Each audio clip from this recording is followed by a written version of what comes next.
Kemunculan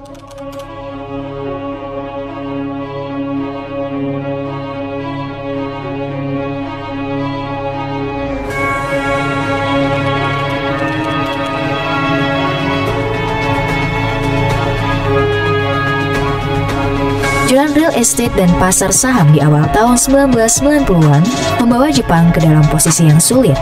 Bank-bank besarnya mengalami resiko gagal bayar, kekayaan pebisnis mulai menguap, dan gaya hidup masyarakat yang dulunya boros menjadi lebih berhemat. Jepang kemudian mengalami deflasi, di mana harga turun karena penurunan permintaan pasar. Pernah nggak sih kalian bertanya-tanya, kenapa barang dan jasa selalu mengalami perubahan harga dari waktu ke waktu? Atau kenapa barang dan jasa selalu mengalami kenaikan dan kemerosotan harga? Jika iya, hal ini terjadi di dalam inflasi dan deflasi. Yuk kita temukan jawaban tentang inflasi dan deflasi dalam video berikut ini.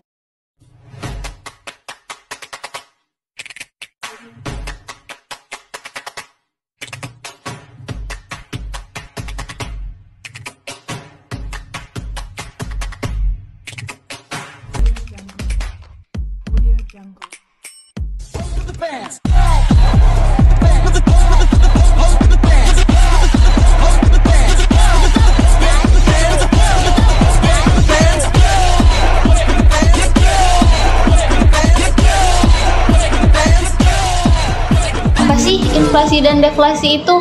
Nah, inflasi adalah kenaikan harga secara umum dalam kurun waktu tertentu atau penurunan nilai mata uang. Nah, inflasi ini dapat diukur dengan Consumer Price Index atau yang biasa kita sebut dengan CPI. Lalu, bagaimana sih dengan deflasi? Nah, deflasi ini juga merupakan perubahan tingkat harga, yang mana deflasi merupakan penurunan harga dalam kurun waktu tertentu. Nah, jadi teman-teman nih pasti udah dapat gambaran kan tentang apa deflasi dan inflasi itu. Nah, untuk gambaran yang lebih lanjut, kalian bisa saksikan video berikut ini.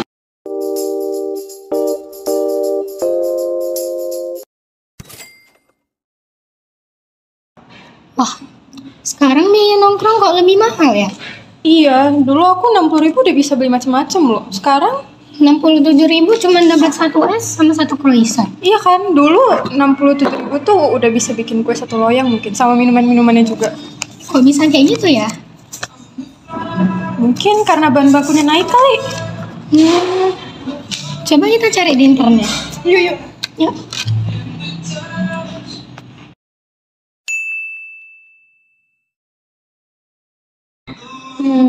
Jadi kenaikan harga makanan dan minuman ini dinamakan inflasi. Iya, dan ternyata inflasi ini juga bukan soal harga makanan dan minuman yang naik juga, tapi harga barang, harga jasa di sini juga semua pada naik. Inflasi ini juga faktornya banyak banget, dampaknya juga luas ternyata. Jadi apa yang bisa kita lakuin buat ngatasin inflasi ini? Kayaknya itu sulit sih pertanyaannya, lumayan kompleks. Kayaknya kita perlu cari kebijakan pemerintah yang bisa ngatasin inflasi juga. Kayak gitu. Iya gitu. Oke. Nah, jadi pemerintah punya peran penting untuk mengendalikan situasi ini dengan berbagai kebijakan moneter dan fiskal. Nah, kita sebagai masyarakat juga dapat membantu pemerintah dalam mengendalikan situasi ini loh. Salah satunya dengan cara bijak dalam berbelanja dan juga rajin menabung. Nah, jadi sekarang teman-teman udah paham kan apa itu inflasi? Nah, dengan memahami apa itu inflasi ini dapat membantu teman-teman untuk bijak dalam mengendalikan keuangan. Di sisi lain, terdapat deflasi yang mungkin lebih berbahaya daripada inflasi, seperti deflasi yang terjadi di Jepang selama 30 tahun. Hal ini menyebabkan perekonomian Jepang menjadi menurun dan melambat, yang menyebabkan produktivitas di Jepang menjadi menurun.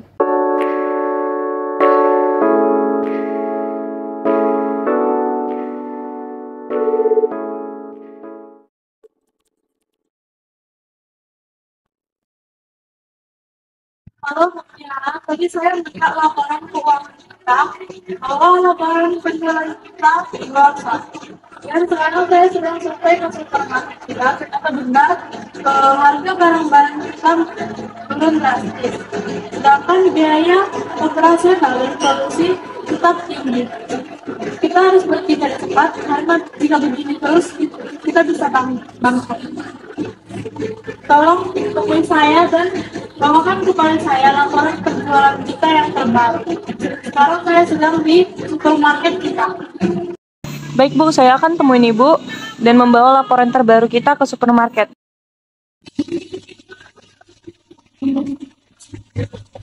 Ini laporan keuangan terbaru kita. Memang benar penjualan kita menurun secara drastis. Jadi kita harus segera mengambil keputusan apakah kita harus memangkas gaji karyawan atau kita mengurangi jam kerja mereka. Kita tidak punya pilihan. Kalau kita tidak bertindak sekarang, perusahaan kita tidak akan bertahan. Dan ini berarti banyak orang yang kehilangan pekerjaan mereka. Segera diskusikan ini dengan tim HR untuk mencari solusi yang terbaik. Baik Bu, saya akan mengatur pertemuan kita dengan tim HR.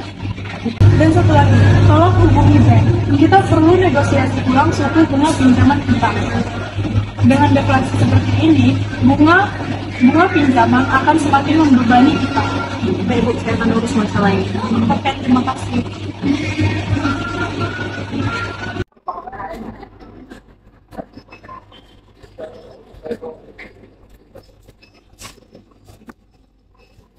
Pengen lah beli kulkas kayak gini buat di rumah. Apa kita langsung ke tempat elektronik aja untuk lihat-lihat harga kulkas? Kan kulkas di rumah kita sudah mulai rusak. Aku rasa kita tunda dulu deh untuk membeli kulkas itu. Kenapa harus ditunda? Kenapa nggak langsung beli aja? Dengar-dengar harga kan terus menurun, jadi kita sabar sedikit. Kita bisa lebih tabung dulu, mana tahu harga lebih murah dari yang sebelumnya. Oh ya, baiklah. Aku setuju, mana tahu strategi itu berhasil. Jadi, baik deflasi maupun inflasi sama-sama membawakan perubahan dan peluang bagi individu dan perekonomian kita. Aku harap dengan kalian menonton video ini, kalian bisa lebih bersiap untuk perubahan ekonomi di kedepannya. Terima kasih sudah menonton. Jangan lupa like, comment, share, and subscribe. Bye.